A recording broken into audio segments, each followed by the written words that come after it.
Welcome to know about. நாம் புது மனிதர்களை சந்திக்கும் போது அவங்க கூட எப்படி இங்கிலீஷில் பேசுறது அப்படின்னு ஒரு தயக்கம் நமக்குள்ளே இருக்கும். அந்த மாதிரி ஆரம்பத்தில் நம்ம பேசக்கூடிய ஒரு சில சென்டென்ஸ் இன்னைக்கு கற்றுக்க போகிறோம். வாங்க வீடியோக்குள்ளே போகலாம். எப்போவுமே நாம் ஒருத்தரை ஃபர்ஸ்ட் டைம் பார்க்கும்போது உன் பேர் என்ன அப்படிங்கிற கேள்வி வரும். அது எப்படி இங்கிலீஷில் கேட்கலான்னா, வாட்ஸ் யுவர் நேம்? உன் பேர் என்னன்னா வாட்ஸ் யுவர் நேம்? அதுக்கு என்ன பதில் சொல்லுவாங்க? என் பேர் லிண்டா அப்படின்னு தமிழில் சொல்லுவோம். இது இங்கிலீஷில் எப்படி சொல்கிறதுன்னா, மை நேம் இஸ் லிண்டா இல்லைனா ஐ எம் லிண்டா அப்படி சொல்லலாம். What's your name? My name is Linda இல்லைனா ஐ எம் லிண்டா. அடுத்து, நீ எங்கே இருந்து வர்ற? அதை எப்படி கேட்கலான்னா, வேர் ஆர் யூ ஃப்ரம்? நான் மதுரையிலிருந்து வர்றேன் அப்படிங்கிறத எப்படி இங்கிலீஷில் சொல்லலான்னா, ஐ எம் ஃப்ரம் மதுரை இல்லைனா I come from the Madurai. அடுத்து, நீ எங்கே வசிக்கிற அப்படிங்கிறத எப்படி இங்கிலீஷில் கேட்கலான்னா, வேர் டு யூ லிவ்? நீ எங்கே வசிக்கிற? வேர் டு யூ லிவ்? அதுக்கு எப்படி பதில் சொல்லலான்னா, நான் சென்னையில் வசிக்கிறேன் அப்படின்னு தமிழில் சொல்லுவோம். இங்கிலீஷில் எப்படி சொல்லலான்னா, I live in Chennai. I live in Chennai.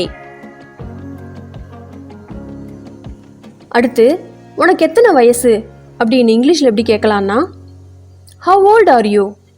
உனக்கு எத்தனை வயசு? How old are you? இதுக்கான பதில், எனக்கு 28 வயசு அப்படின்னு சொல்லுவோம். இது இங்கிலீஷில் எப்படி சொல்கிறதுன்னா, I am 28 years old. I am 28 years old இல்லைனா ஐ எம் 28. உனக்கு எப்போ பிறந்த நாள் அப்படிங்கிறத எப்படி இங்கிலீஷில் கேட்கலான்னா, வென் இஸ் யுவர் பர்த்டே? உனக்கு எப்போ பிறந்த நாள்? When is your birthday? என்னோட பிறந்த நாள் ஜனவரி 1 அப்படிங்கிறத எப்படி இங்கிலீஷில் சொல்லலான்னா, my birthday is on January 1st. My birthday is on January 1st. அடுத்து, உன்னோட ஃபோன் நம்பர் என்ன? What's your phone number? என்னோட phone number, my phone number is. நீ என்ன பண்ற? What do you do? நான் படிச்சுட்டு இருக்கேன். I am a student.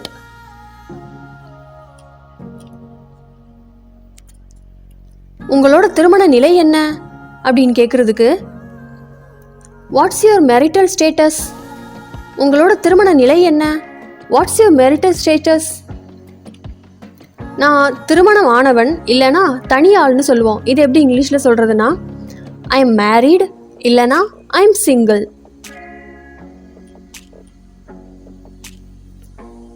உங்களுக்கு எத்தனை குழந்தைங்க? இது எப்படி இங்கிலீஷில் கேட்கலான்னா, how many children do you have? உங்களுக்கு எத்தனை குழந்தைகள்? how many children do you have?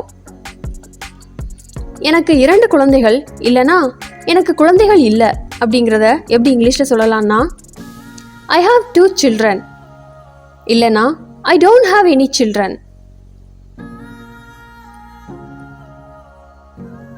உங்க கூட பிறந்தவங்க எத்தனை பேர்? Do you have any siblings? இதுக்கு பதில், எனக்கு கூட பிறந்தவங்க யாரும் இல்லை இல்லைனா எனக்கு ஒரே ஒரு தம்பி. அது எப்படி இங்கிலீஷில் சொல்லலான்னா, I don't have any siblings. I have 1 brother. உங்கள் பொழுதுபோக்கு என்ன? What's your hobby? எனக்கு புக்கு படிக்கிறது ரொம்ப பிடிக்கும். அது எப்படி இங்கிலீஷில் சொல்லலான்னா, ஐ லைக் ரீடிங் புக்ஸ்.